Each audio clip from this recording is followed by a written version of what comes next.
Hey, it's Scandinavian Bob here with a video on how to not be lazy. If procrastinating is something that you are struggling with, then stay with me to the end of the video because these techniques really do work, and when I started to implement them myself, I must say I started to see big improvements in my life.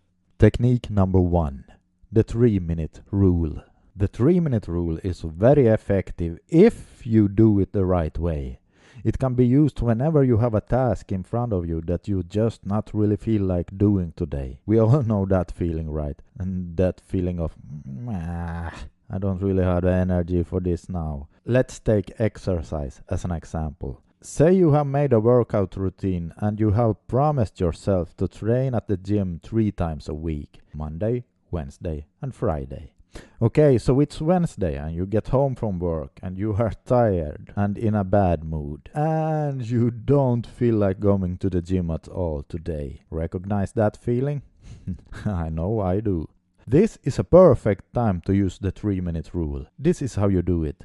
You say to yourself, okay, I'm going to go to the gym, but I only have to work out for 3 minutes and that's it.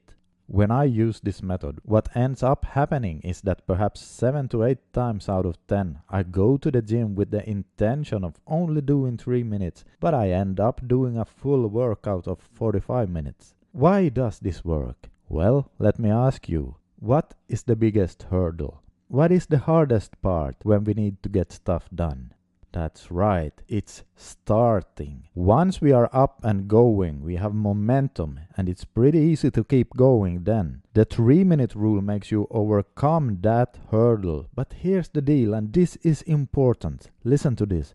You really must be willing to give yourself permission to actually quit after 3 minutes if you want to. I cannot stress that enough, because if you don't, then your brain will know that it's just a trick from you. Yes, I have really had gym sessions where I quit after those 3 minutes, and that's fine. Wait a minute here, so how can I possibly say that it's fine to get the gym clothes, get into the car, drive all the way to the gym and do 1 or 2 exercises and then just quit and drive all the way back home? How can I possibly say something like that?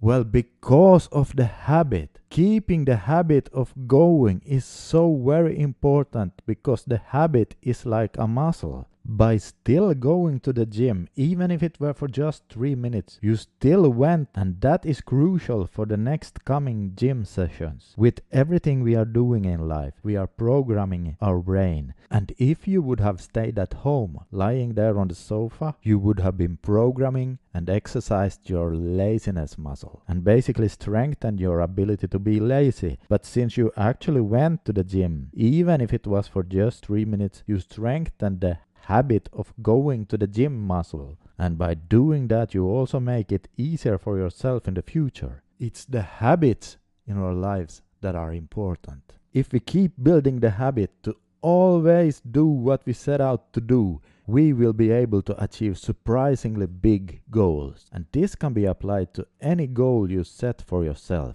Technique number 2. Lower your standards. Well, then you might say, what kind of advice is that? How can that possibly go in line with self-improvement? Lower your standards?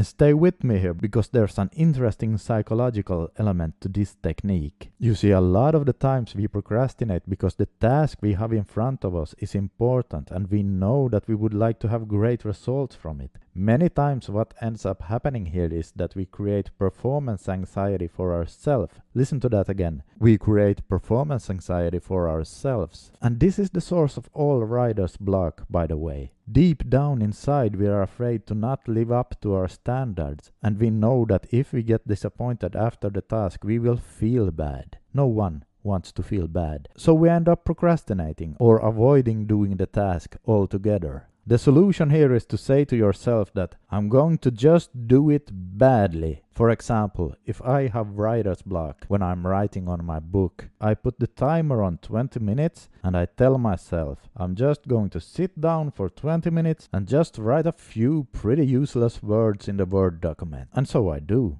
But the thing is, the words I write are actually not that bad and far from useless.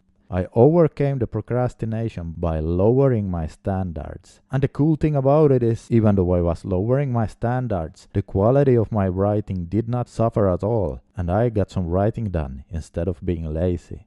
Just as with the first technique, this can also be applied to all kinds of goals or tasks. Alright, that's it for today. Try those techniques out and see what they'll do for you. I hope you found this informative, and if you did, please consider subscribing, and remember to also press the little bell icon under the video to make sure you get notified when I release new and informative videos. This is Scandinavian Bob signing out.